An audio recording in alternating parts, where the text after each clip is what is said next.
Today on The Social, country icon Tim McGraw says he's too old to sing about bikinis and tailgates. Is there an age cap for certain topics in music? And a Canada Post strike continues to loom. Could the Crown Corporation save itself with more adaptive policies?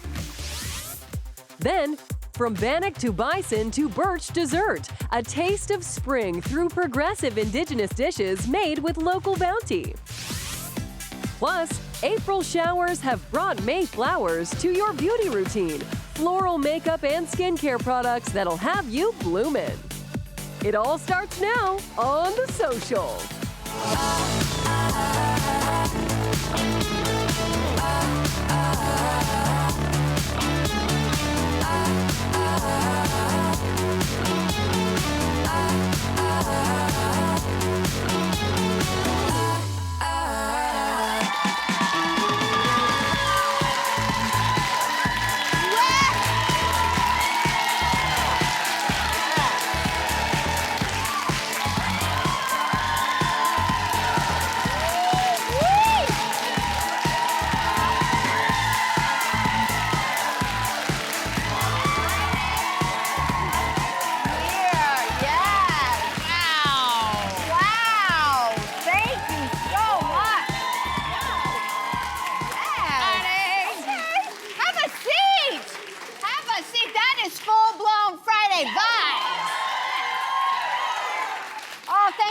For being here. Thank you so much for that warm welcome. We love those screams that will probably continue when I tell you that our first story is about 58-year-old Tim McGraw. Oh my gosh. Man, Tim, well, that is a fine drink of water right there. It turns out, though, that Tim has moved on from tailgates and bikinis, at least in his lyrics. The country star said on TL's Roadhouse podcast that he's now too old to sing about stereotypical country tropes. So is there an age cap when it comes to music, lyrics, what you sing about? I love, right?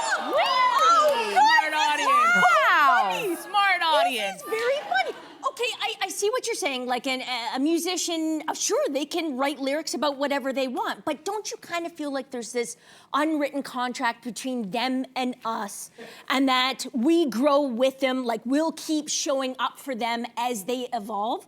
Like I think of something like Miley Cyrus and Hannah Montana. You know, like if Miley Cyrus at 70 was still sort of doing that style of music, it would feel inauthentic. It would feel like she was playing a character. Although right? I would love to Which see she her. was. Although she was. I would have loved to see her. I would love to see her at 70 naked on a wrecking ball. It's possible you might be able to see that. But like, I don't want to keep like my favorite singers. Like, there was a time maybe when I liked hearing lyrics about keggers and boobs, but I'm almost grown out of it. So like, I want my musicians to grow out of that as well. Yeah. I think what's bothering me is the too old. Like, I understand if Tim is like, I'm a man of a particular age, my kids are grown, so I did those things 30 years ago and I'm not connected to it. But saying you're too old to me is the problem, because we have a lot of examples of people who are doing things that don't necessarily correlate to their age. People starting businesses, athletes still doing their thing, people wearing certain types of clothes. Cher, I'm looking at you. And even I'm gonna call myself out. I sat on this show and said, I like to party, but I stopped going to clubs because I'm like, I don't want to be the oldest person in the club. And so then, don't you think that's what Tim's saying? No, but then I met this woman by the name of Andrea. She's 75 years young, and she's at all the hot parties, and she dances from the beginning of the party to the end. This is Andrea. Yes, this is Andrea. She's turning 76 this August. She is dancing with rapper Travis Scott at Coachella. So when I see that, there's no such thing as too old. But what about music and lyrics? You may be past the time when you don't want to sing about something, but saying you're not doing it because you're too old. Say a person is divorced and they want to go back to bikinis and keggers. Should we tell them they're not allowed to? You could just be in a different phase of your life. 70, and you wouldn't feel a little bit funny? Maybe I'm being ageist. Andrea Bole changed my whole attitude about it. Sorry. Never too old, baby. I agree. Never too old. I think it is a bit different Like, I think in this case also, he rightly pointed out that some things are country tropes that he used to sing about and he didn't identify with. There's also a song, which I will not say the title of, that I think he's shelved because it had a lot of cultural stereotypical problems in it. So I love the fact that he's being self-aware of that identity and those tropes, and he doesn't want to play into that anymore because there can be problems with that. Derek Forgy, our audience coordinator, also pointed out Mr. One Sir Paul McCartney, who is 82 years old. He apparently doesn't sing anymore a song that you'll recognize by its first lyric, which is "She was just 17." Yeah. And you know what I mean? Like, there's something that doesn't, you know what I mean? Yeah. You don't want to see the 82-year-old. I mean, he's aware of that too. There's something a bit funky about that. Yeah. Listen, I agree. Like, I don't think there should be any limits on too old for anything, because I am always the oldest one at the club, and I don't care. And I do see Andrea there. Right? I do see her from time to time there. You know what's interesting is that, I think to your point, Jess, when we fall in love with an artist and the most famous singer-songwriters, we usually connect with them because there's something very familiar. The reason why Taylor Swift is one of the biggest singer-songwriters on the planet is because she writes about stuff that a lot of us can relate to. And even if you're not 17, 20, 30 anymore, she still writes in a way that takes you back to that first love. And then she taps into nostalgia so much. But I think even for Taylor, she's growing and we are growing as she grows. I think, listen, when the time comes, not if, when she gets married and has babies, okay, I think you're going to see the music shift, and she's not going to be singing about being a little teenager anymore. But the fan base, we grow with them. And I love Tim McGraw because he's now writing music that it feels right for him, not because he's 58, but because he's wiser. One of his biggest hits last year was called People Like Us. And there's a big movement in America about kind of getting back to like the working class and where is the working class? And at the same time, we're more similar than we are different. He sees such a divide in America. He is evolving with the times, which is what I think makes a good artist timeless. And he looks really good doing it. So we're not mad at that, right? Okay, we're gonna move on to this. Oklahoma City Sideline reporter Nick Gallo has become famous for staying focused while putting up with the team's many pranks. You can see them dressing him up there. So according to other reporters though, while it's clear that the players adore Gallo and love that they can't get him to break, the question we're having is this disrespectful on any level? Do you guys think it's disrespectful? Listen, I think this is brilliant. Listen, if you're a reporter and you're on a beat, like you cover a specific topic, it could be politics or it could be sports, so that means you're gonna be interviewing the same people over and over again. Getting that kind of like relationship and that trust is going to help you in so many ways. If there's an exclusive story, it also makes it more fun. You guys just enjoyed watching that. You don't even know who that guy is, but you enjoyed watching it. So on both ends, it's great for people. And also, I watch a lot of these sports shows, and I've noticed over the last, say, 10 years, that there are fewer and fewer sports journalists like Nick being hired and more ex-professional athletes taking those jobs. So if I'm him and I'm thinking, I'm seeing my job being squeezed out and these guys are coming in and they have a shorthand with these professional athletes, what do I do to stand out? Because I'm not Stephen A. Smith. I can't be screaming at people through the TV for hours. Well, this is the way you stand out. This is the way you make yourself memorable. This is why you make yourself really great with the people you interview and the audience, because that's who you're serving. We are here to serve you guys. If you're not enjoying it, why are we doing it? And I think that he's hitting the nail on the head. So continue to do what you're doing, Nick. I think it's a smart thing to do. I totally agree. I think I especially love how organic it feels and how affectionate it is on both sides. But it got me thinking about something because it does feel like lightning in a bottle, what he's created.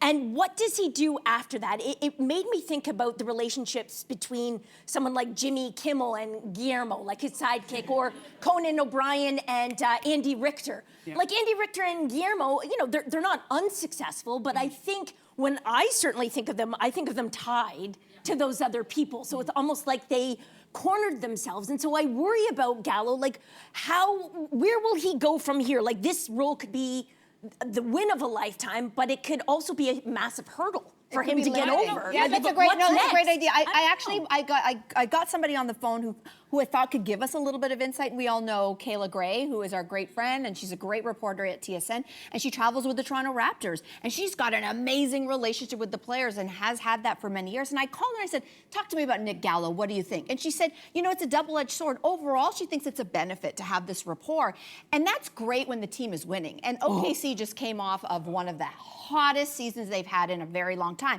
It's easy to be that reporter when the team is winning. When you have to ask hard questions, like you've lost 5 games in a row, how do you become Nick Gallo, like, I'm the clown, to what the heck is happening on the court, guys? And they don't want to talk to you. So she said there's a dance that has to be done that is very delicate, but this is relationship building is ultimately what it is. And it's you scratch my back, I scratch yours. So he might not want to talk about something. A player who's had a terrible game might not want to talk about something, but you will maybe get something from him next time. He might look at you and be like, not today. But the next time, I'm going to give you an exclusive. So there's a bit of an exchange that happens. It works. And she said that the guys also, when she sees you get the respect of one player, all the other players take notice and go, okay, she's to be respected. And so there is that shorthand. Is that all we've got time for right now? What? It's true. Okay, everybody, why don't we take a quick break? It's a big topic. It's all over the news. How does Canada Post need to adapt to keep up with the times, okay? We don't want to see people losing jobs, but times are a-changing out there. Let's discuss after this.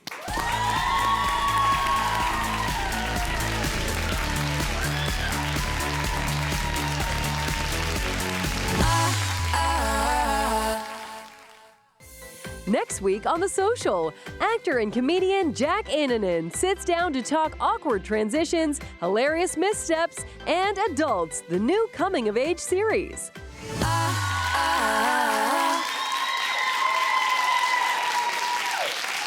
everybody. Listen, I say it every single day. We would love to have you here live in studio. We have a good time.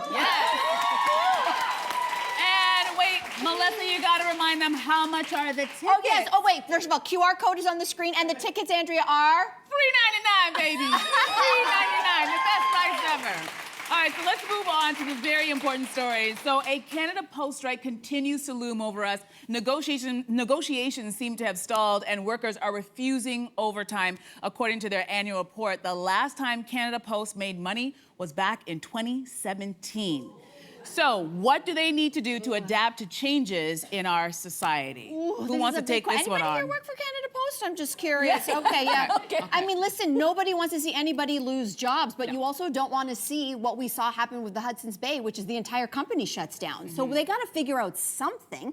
And you know, there is such a massive change in how we shop, in how we get mail delivery, and who's getting the mail delivery. So there has to be something drastic, and I don't know how you do that when you're at the same time trying to protect a lot of jobs.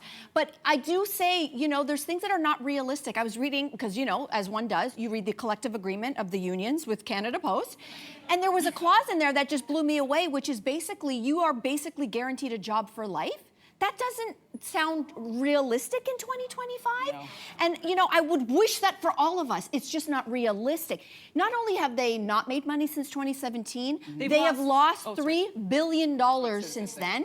They just got a $1 billion loan from the federal government this past January, and their own people have said, we're going to need $1 billion a year just to stay afloat. Now, guess whose money that is?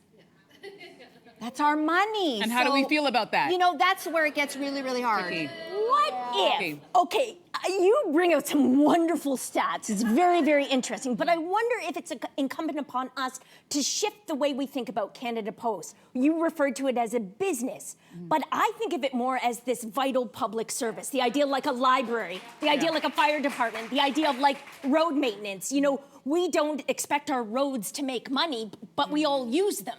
And that's exactly why Canada Post is a crown corporation, meaning they're not supposed to be thinking about shareholders and how much money they make. They're not actually even thinking about profit. Do you know what I mean? Well, they were covering themselves too. They wasn't necessarily, the taxpayer wasn't on the hook for this for a long period of time. They were somewhat profitable for years. But then again, in 2017 was the last time they made a profit, and since then they've lost $3 billion, as you mentioned. And I think the thing is that what is left that Canada Post is doing? Well, first of all, it's servicing like rural areas, right? Where, Can't forget about them. I think it's necessary. People with disabilities, people who are elderly, people who still love to send a card every once in a while. And Canada Post doesn't allow anybody else to send those types of things. With packages, they can't compete. Obviously, our interest in getting packages has skyrocketed in the last decade or so. And unfortunately, Canada Post doesn't work on the weekends as part of the protected union thing. So what I think is that about all the systems that are government-based still rely on Canada Post. Things like our Canada Revenue Agency thing. Election notices. Election Yeah. notices. Things that are like of sensitive nature, like WSIB, I know uses this. I'm sure in penitentiaries they use mail. You're not going to have a governmental hack in the same way, I think, when you're still using snail mail. So maybe we need to lean into some of these older services in order to... But do you need the same size workforce? I don't know that someone's got a noodle that's sorry. smarter than my noodle. So you think the answer is downsizing instead of instead of eliminating altogether? Make it more efficient. I think what they're trying to say, Canada Post is saying, yes, fewer people are sending out a letter. Anyone also know the price of a stamp right now in Canada? It's over $1. I know that. Yeah, it's interesting though. Like that says how few letters were sent. I was going to say 45 cents. Show my age. Yeah, see? Damn. But they're recognizing that something needs to change, and they are recognizing that it probably has to do with packages. What they're saying, and which I think is admirable, is they don't want to so quote-unquote gigify these new jobs that they're creating, so that you're hiring employees who work spotty hours, maybe 6 hours one week, 40 the next week, and who don't have any benefits. We don't want that as a that's society. admirable. None of us want that. I think it's really admirable what they're doing. Yeah. No, But here's the great. thing. I think it's time to pivot. They are going up against some big competition. There are huge companies that are in this space. So you maybe have to get creative. You've got to keep servicing the rural communities that don't have this. So maybe instead of just, I don't know, having a community postal store, maybe you also team up with a big bank, and you have banking and postal office in a spot. You got to start thinking outside the box. Shopify is one of Canada's most amazing online digital shop stores. But those are privatized. No. But what I'm saying is you can get into a deal. What if Shopify, great Canadian company, gets into bed with Canada Post and they become the exclusive shipper I don't for like the it. biggest I like company keeping in it the world? Crown You know what I mean? Corporation. What if they hear this idea and they steal it? Yeah, well, maybe. I just think they have to be nimble. I totally agree, but there are so many countries whose postal systems are subsidized, like Japan, like Norway, like France, and They I don't think have the geography we have. that's true, but I think the geography means that we need it even more, because for right now, for $1.44, it costs the same amount of money to mail a letter from one coast to the other, and I think that's incredible. That's a subsidy that I'm happy to I get pay. it, but that's not where. But the trend line is not showing more letters. The trend line is less and less and less letters. Yeah. So the end is near if And they don't see fix that. it. They see that, and they're like, let's move into the packages, but we don't want to rip off employees. We want to treat employees fairly I think it instead should of do this both. gig economy. No, I'm not saying rip off. Of course, we want to protect employee and workers' rights, but you have to do that against stiff competition. Amazon is wiping out everybody. How does anybody compete? You got to get nimble and smart.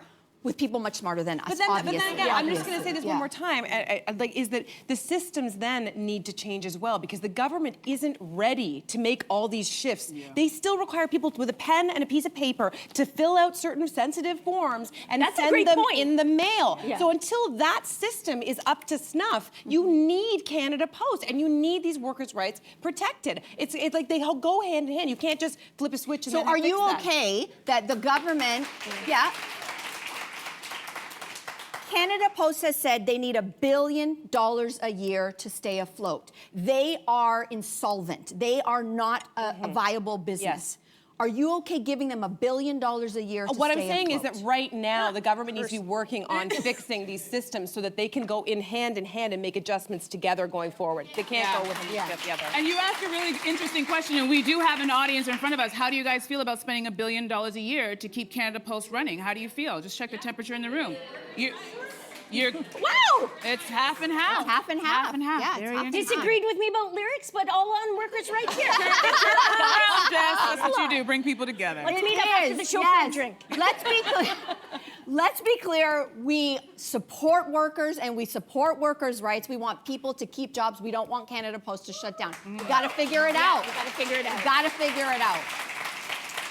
After the break, everybody, Jess Allen, you're going to tell us what happened when you set out on perhaps an impossible mission in the kitchen. Oh. This is very, very, I don't know what the words Provocative. are. I'm on the edge of my seat. We're going to find out, all of us are, after this. We'll be back.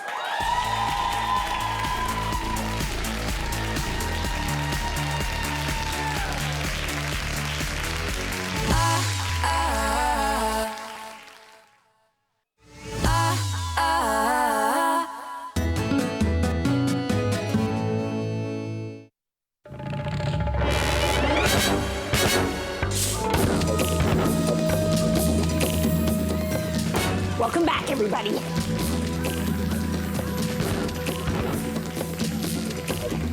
On last night's Captains in the Kitchen, I had a mission.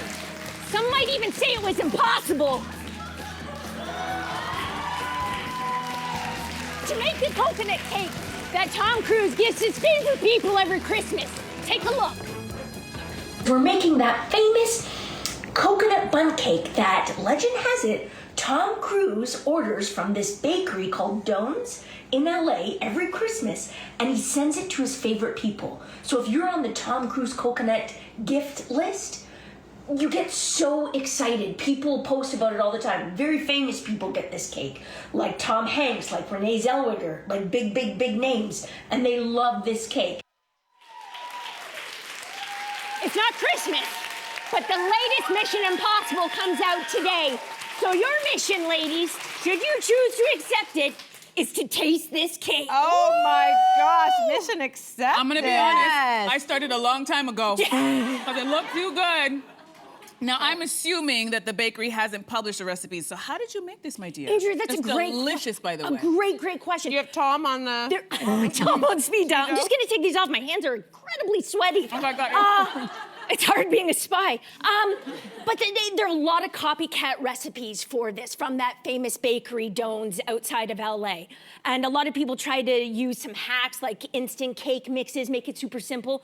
But I looked for a recipe from someone who had tasted the original cake. Because I didn't want like a souped up version of the original cake. I wanted someone who was trying to truly recreate it. And I found that on allrecipes.com. It is so good, Jess. Oh my God. I was curious about your thoughts about coconut, because I do feel like some people, it's like a love or hate kind of relationship. Coconut, raise your hands, yes, no? Okay. A whole bunch of lovers. Okay, there's a few. No's. There's We a do have few. a couple no's. I'll be honest, this is technically a white chocolate chip coconut bundt cake. I had more problems, don't tell anyone, more problems with the white chocolate. If, I wanted to stay true to the original cake, but if I would make this again in a heartbeat, but I'd leave out that white chocolate chip. Wow. It tastes artificial to me. It does something to my tongue. I can't, I maybe wouldn't because have I even bought cheap noticed it. ones. I can a little bit, but I have to say, like the verdict, ladies, It's amazing. It is amazing. incredible. It's amazing. Started eating like 10 minutes Wow. ago. Do you know, I think this is the best icing I've ever tasted. Same. I keep eating the icing around this. And what a beautiful thing cake is around very Christmas good. time Yeah, to this give is something like beautiful. this. It Or looks bring like this a as a present to someone's Exactly. home. So And good. it wasn't that hard to make. It truly, truly was. And we're going to post the recipe on the show's story so you can find it there. Yes. Wow. Well, Jess, Delicioso. Jess, MI5 spy mission accomplished. We want to remind all of you watching, do not forget, should you choose to accept another mission, you can catch Captains in the Kitchen every other Thursday on our Instagram page. That is 4:30 p.m. Eastern every other Thursday. We're going to enjoy this, but after the break, spring foraging recipes. Don't go anywhere. This is delicious. Really good.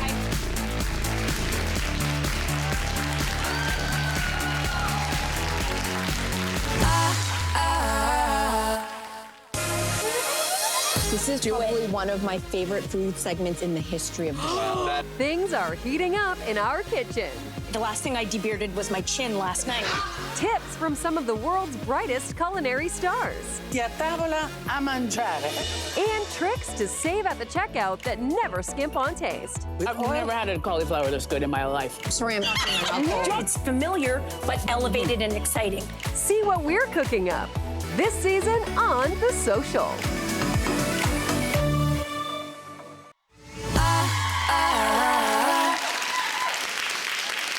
Welcome back to The Social.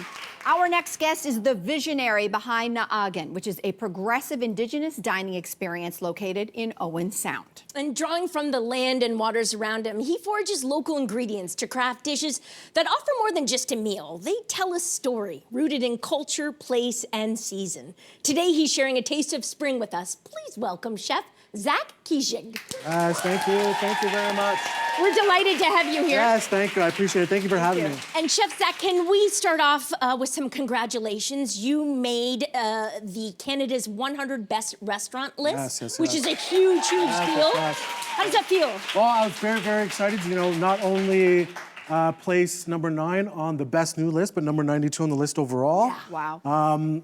Being able to put, you know, Indigenous cuisine on the map of Canada and be one of the only Indigenous representatives at the actual event itself, and then being the only Indigenous person on the list, you know, we're hoping to be able to inspire youth going forward and anybody else who wants to do this sort of stuff. We love That's that. incredible. That's incredible. Can you tell us, Chef, what is the idea behind Na'agin? So Na'agin is a progressive Indigenous cuisine.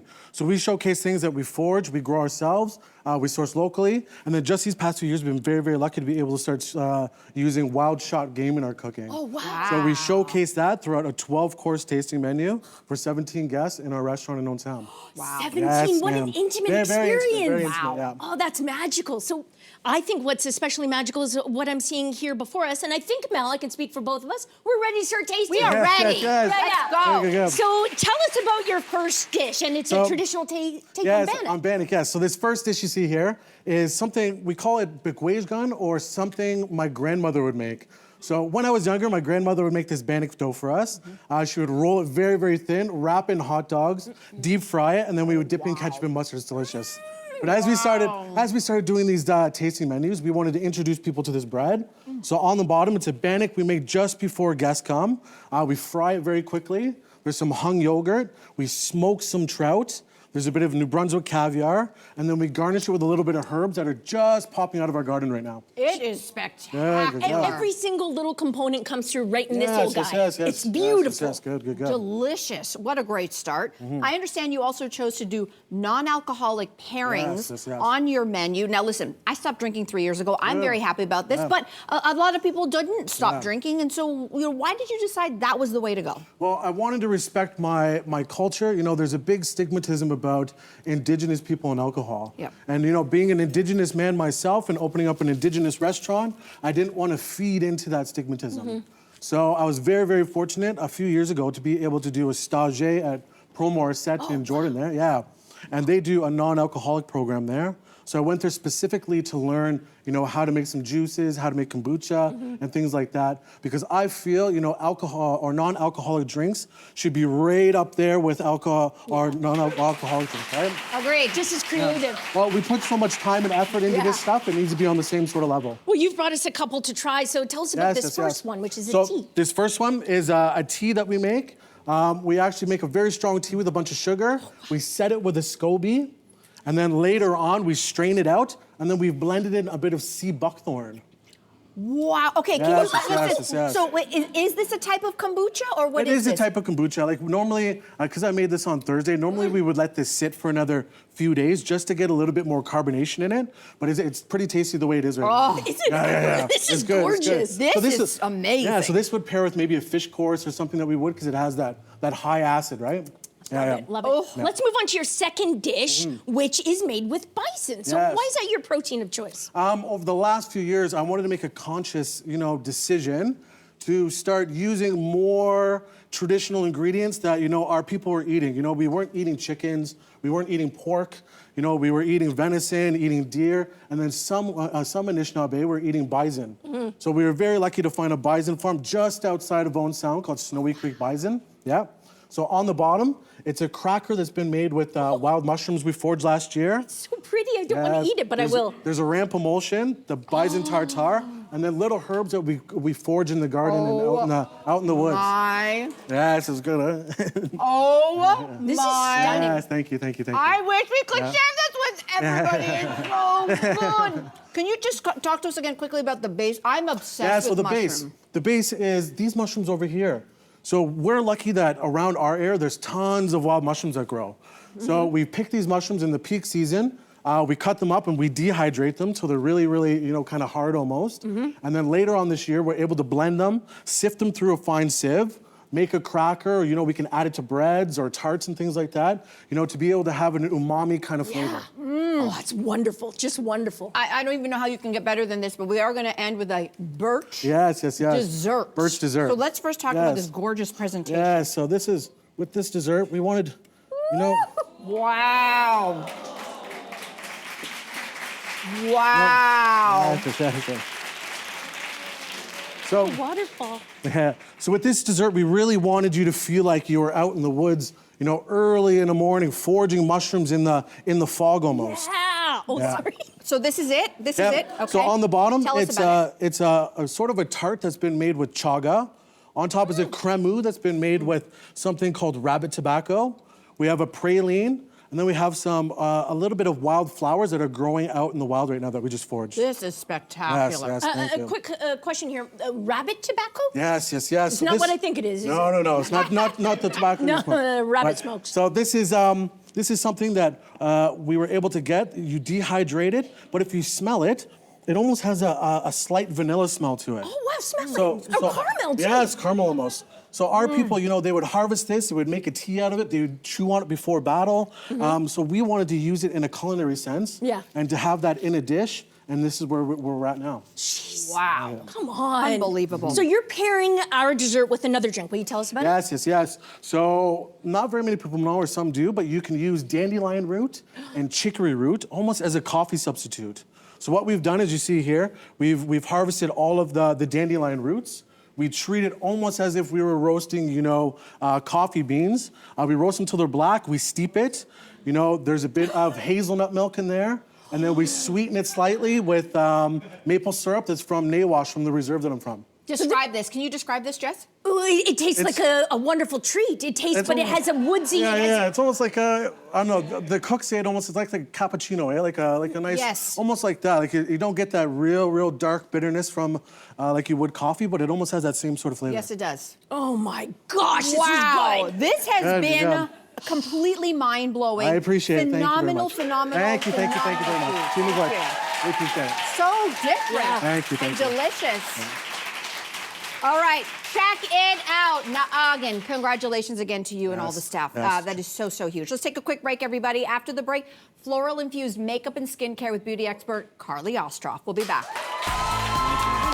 This bison.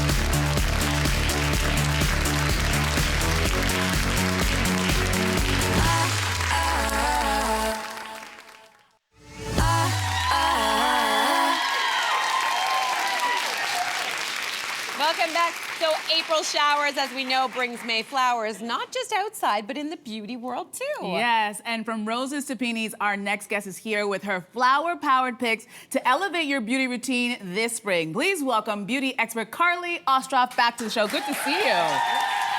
Lots of goodies on the table, I see. It's so beautiful. And Carly, we're gonna start with a couple of floral-infused toners. Fill us in. Okay, so we're going to start our groundbreaking floral journey with Fresh.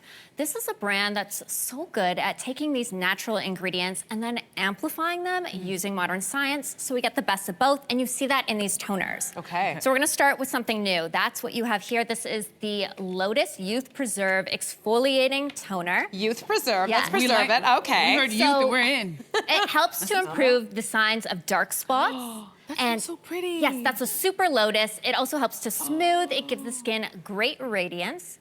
And then we have to talk about the classic. That is a product that I have known and loved for years. Okay. And it's all coming up roses for us here because, yes, you have to see it. Okay, hit me. Did that Use- one have a hint of mint, the first one? I was trying to figure out what the tones were. Do you know? Yes, and with lotus. Oh my God. And so this Is it one, better than the last one? beautiful. And so it Oh uses my. rose fruit extract to tone, rose water to soothe, Yes. and then rose flower oil to nourish the skin. Yeah. In both cases, exactly what you did. You want to put it on Shove the it up your nose. I did. I didn't. Before that smell. before It that, smells so good. you put it Before on that. your cotton Okay. pad. Yeah. You want to use it on your face and on your neck, Yeah. and we would do that after cleansing, but before getting into the rest of our products. Look, I'm I gonna can smell you drench all myself in day. this. It smells so good. All right, so next up we have both a serum and a mask that features peonies. Talk to us about this one. My I favorite, love by the way, peonies. this was my wedding flower. I no love way. peony. I love Yes. this. So beautiful. Okay, so this is for you. Okay. And it's from everyone's favorite Korean skincare brand, Laneige. Ooh, I've So heard about this. These are both part of the Going Bouncy in. and Firm collection. We're actually going to start. I'm going to get you to start with the other one. Okay. That is the Sorry, serum. we got we'll excited. double dip we later saw on. products and we got excited. I'm sorry. Okay, here we go. Let's start where we Can't want. get them Okay, off. wait. Okay. So this one helps to improve these signs of aging. It's going to plump and firm your skin. It uses a peony and collagen complex, so it helps to promote and preserve collagen. We've also got some antioxidants in there.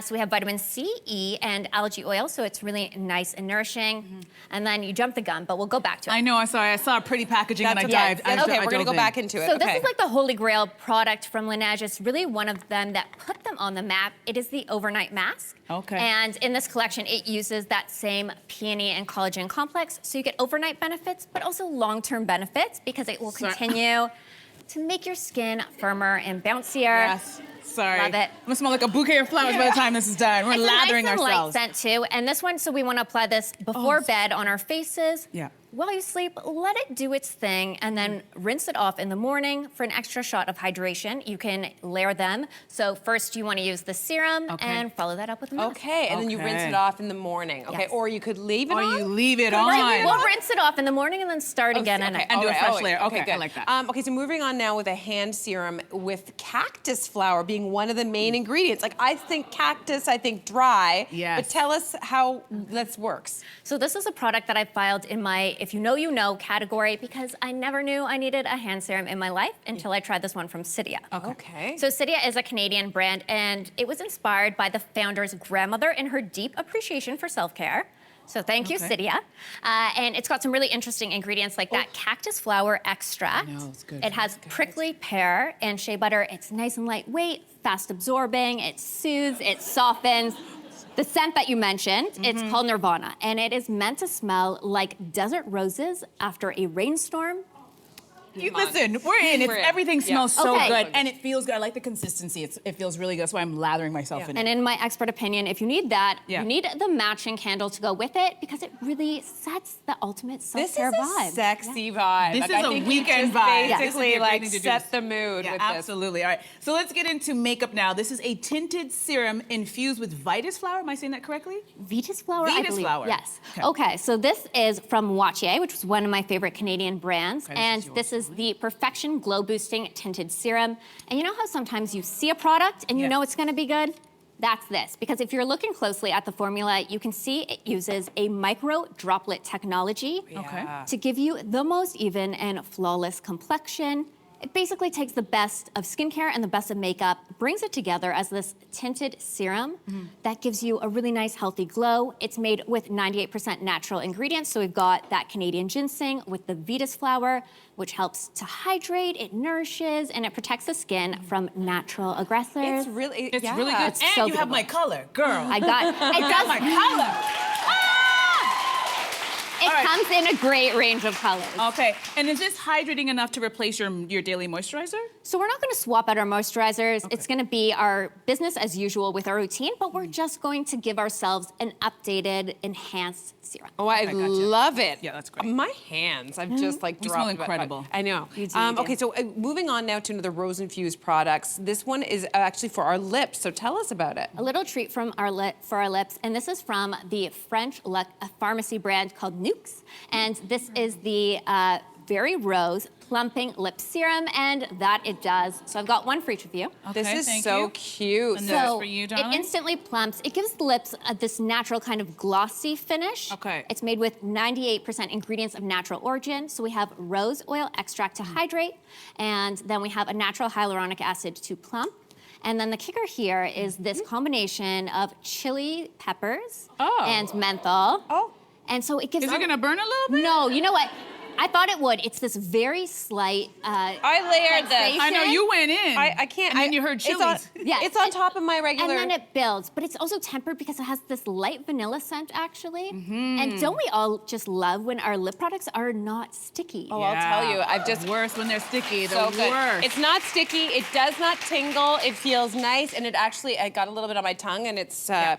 good It's too. It's really good. All right, so let's move on to blush. This one is inspired by the heather flower, right? Yes, Okay. I didn't know that was a flower, but it is. And these are perfect for us today because they actually have this imprint of the flower on it. Oh. And so these are the Clinique Pop blushes. That is beautiful. Our hero shade is Okay, I'm this trusting heather you, flower. Yeah, no, I can got you, see- girl. I got you.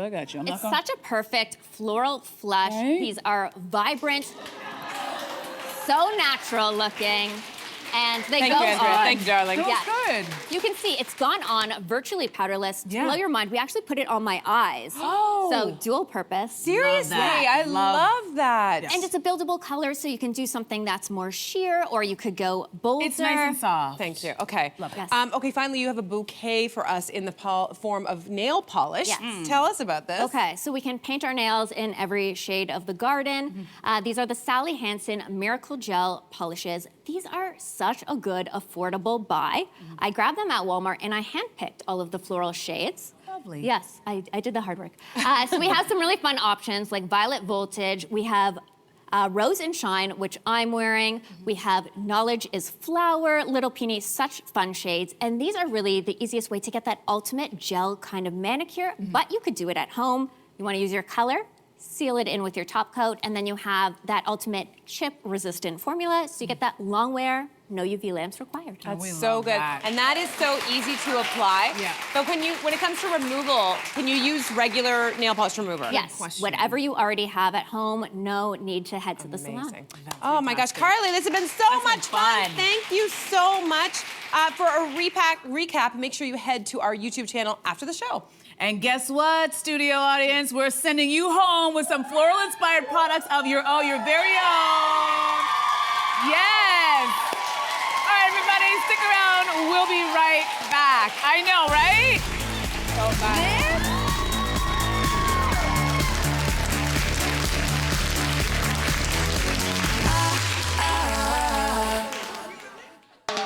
There's never a dull moment at The Social. We are going to have one heck of a time. With hot takes and fiery debates. I'm too old for Leonardo DiCaprio anyway. We dive headfirst into juicy conversations. Where are his wild oats now? No topic is too messy. I'm gonna blame all of the boyfriends that I've had. No discussion too heated. That is an invasion, in my opinion. We break it down and stir it up. Is that a red flag? Just real talk and fresh opinions. Unfiltered. It's hard. Unexpected. This conversation has changed significantly. And always entertaining. Are you guys having a good time? Watch The Social, weekdays at 2 p.m. on CTV.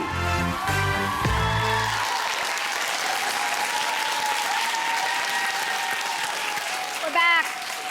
All right, next time on The Social, lawyer and disability advocate Lindsay Mazza tells us what kids with disabilities really need beyond ramps and policies and checklists. That's gonna be a great convo. Also, mouth-watering pub fare from the prairies, y'all. From the prairies. We've got writer Dan Clapson who'll be giving us a taste of the iconic favorites like boneless dry ribs and Winnipeg-style burger. Has anybody tried any of those? No, can't wait. Wow. Yeah, I don't even know what it's in a Winnipeg. It's a whole thing. style. It's a whole Tune thing. in and find out. That's Tune right. in and find out, promo. everybody. Remember, you can catch us on Crave. We are on YouTube as well. We've got our podcast on the iHeartRadio app. We want to say a big thank you to all of our guests that were on the show today, with Carly, with Chef Zach. I'm still buzzing over all of that. It looks really good. Wow. Right? She stole my beef tartare, or my bison tartare. I stole Jess's bison tartare backstage. She did. She did. I know, but And, didn't you make cake for us too? Yeah, I still gotta eat that whole piece. It's so tough being me. Thank you all. You are a fabulous audience. A very big thank you to all of you for being here as well. Thank you for tuning in day after day as well. We want to wish you a safe and wonderful weekend ahead. Take care, everybody.